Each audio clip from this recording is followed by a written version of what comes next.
ಜೈ ಶ್ರೀಕೃಷ್ಣ. ಶ್ರೀ ಗುರುಭ್ಯೋ ನಮಃ. ಶ್ರೀಮಾತ್ರೇ ನಮಃ. ತಾಯಿ ಜಗನ್ಮಾತೆ ಲಲಿತಾದೇವಿ ಈಗ ಆವಿರ್ಭವಿಸಿದ್ದಾಳೆ, ಅವತರಿಸಿದ್ದಾಳೆ.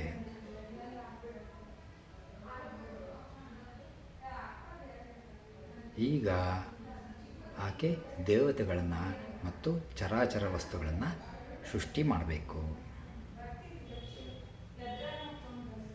ಆಕೆಯ ಎಡಗಣ್ಣಿನಿಂದ ಬ್ರಹ್ಮ ಹಾಗೂ ಮಹಾಲಕ್ಷ್ಮಿ ಆವಿರ್ಭವಿಸ್ತಾರೆ. ಬಲಗಣ್ಣಿನಿಂದ ಮಹಾವಿಷ್ಣು ಹಾಗೂ ಪಾರ್ವತೀದೇವಿ ಉದಯಿಸ್ತಾರೆ.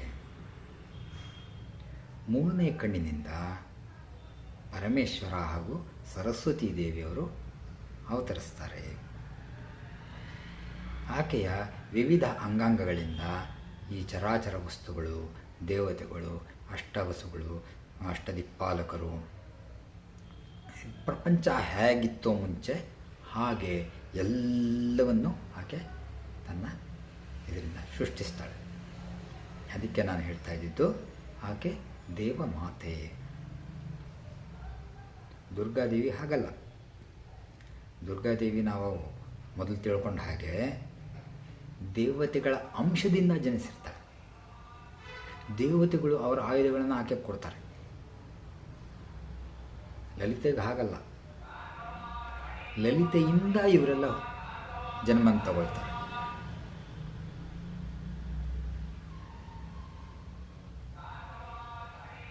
ಇವರೆಲ್ಲರ ಶಕ್ತಿಯಿಂದ ಆಕೆ ಉದ್ಭವಿಸಿರಬಹುದು, ಆದರೆ ಆಕೆ ಮತ್ತೆ ತನ್ನಿಂದ ಇವರನ್ನೆಲ್ಲಾನು ಹುಟ್ಟಿಸ್ತಾರೆ.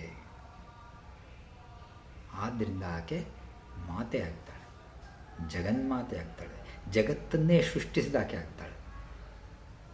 ಲಲಿತಾ ಪರಮೇಶ್ವರಿ, ಮಹಾಕಾಮೇಶ್ವರಿ ದೇವಿ.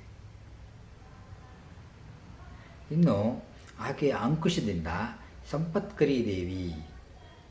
ಸಂಪತ್ಕರಿ ದೇವಿ ಅಂದರೆ ನಮ್ಮ ಮಹಾಲಕ್ಷ್ಮಿಯ ಹಾಗೆ. ಆಕೆ ಅಂಕುಶದಿಂದ ಜನಿಸ್ತಾಳೆ. ಪಾಶದಿಂದ ಅಶ್ವರೂಢಾದೇವಿ. ಅಶ್ವರೂಢಾದೇವಿ ಅಂತಂದರೆ ಕುದುರೆ ಮೇಲೆ ಬರ್ತಕ್ಕಂತಹ ದೇವಿ. ಇವರೆಲ್ಲನೂ ಯುದ್ಧಕ್ಕಾಗಿ ಈ ಬಂಡಾಸುರನ ಈಗ ನಾವು ನಿಗ್ರಹಿಸಬೇಕಲ್ವ. ಅವನ ಸೈನ್ಯ, ಅವನ ತಮ್ಮಂದಿರು, ಅವನ ಮಕ್ಕಳು ಈಗಾಗಲೇ ಬಹಳ ಬೆಳೆದೋಗಿದೆ.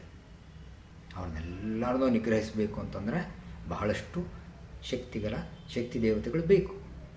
ಹಾಗಾಗಿ ಸಂಪತ್ಕರಿ ದೇವಿ ಹಾಗೂ ಅಶ್ವಾರೂಢಾದೇವಿ ಬಂದರು. ಇನ್ನು ಆಕೆಯ ಹೃದಯದಿಂದ ಬಾಲಾ ತ್ರಿಪುರ ಸುಂದರಿ ಚಿಕ್ಕ ಹುಡುಗಿ ಥರನೇ ಇರ್ತಾರೆ, ಆದರೆ ಅತ್ಯಂತ ಶಕ್ತಿವಂತಳಾಗಿರ್ತಕ್ಕಂತಹ ಮಹಾದೇವಿ. ಇನ್ನು ಆಕೆಯ ಬುದ್ಧಿಯಿಂದ, ಲಲಿತಾದೇವಿಯ ಬುದ್ಧಿಯಿಂದ ಶ್ಯಾಮಲಾದೇವಿ.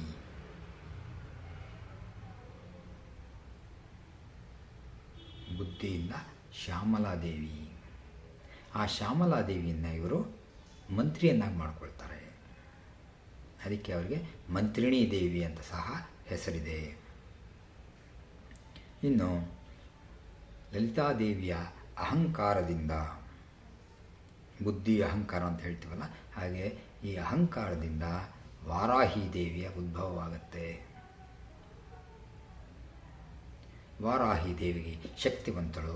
ಆಕೆಯನ್ನು ಸೈನ್ಯಾಧಿಕಾರಿಣಿಯನ್ನಾಗಿ ಮಾಡಿಕೊಳ್ತಾರೆ. ಶ್ಯಾಮಲಾದೇವಿ ಮಂತ್ರಿಣಿ, ವಾರಾಹಿ ದೇವಿ ಸೈನ್ಯಾಧಿಕಾರಿಣಿಯಾಗಿ ಇರ್ತಾರೆ. ಮತ್ತು ದೇವಿಯ ದವಡೆಗಳಿಂದ, ಲಲಿತಾದೇವಿಯ ದವಡೆಗಳಿಂದ ನಕುಲೇಶ್ವರಿ ದೇವಿ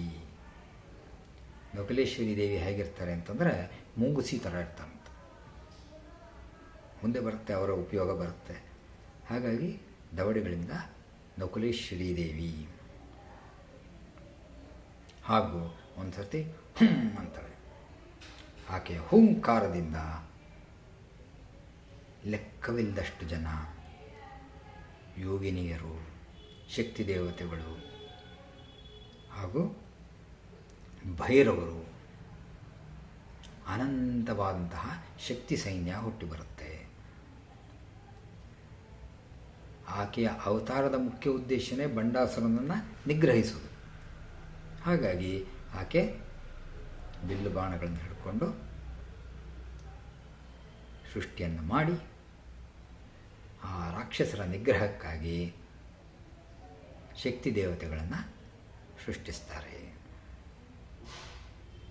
ಇನ್ನು ಮುಂದೆ ಬಂಡಾಸುರನ ಜೊತೆ ಆಗುತ್ತಕ್ಕಂತಹ ಯುದ್ಧ, ಆ ಯುದ್ಧದ ವಿವರಗಳು, ಅಲ್ಲಿ ಉಪಯೋಗಿಸುವಂತಹ ಶಸ್ತ್ರಾಸ್ತ್ರಗಳು, ರಾಕ್ಷಸರು, ದೇವತೆಗಳು, ಇವರ ವಿವರಗಳನ್ನೆಲ್ಲ ತಿಳ್ಕೊಳ್ಳೋಣ.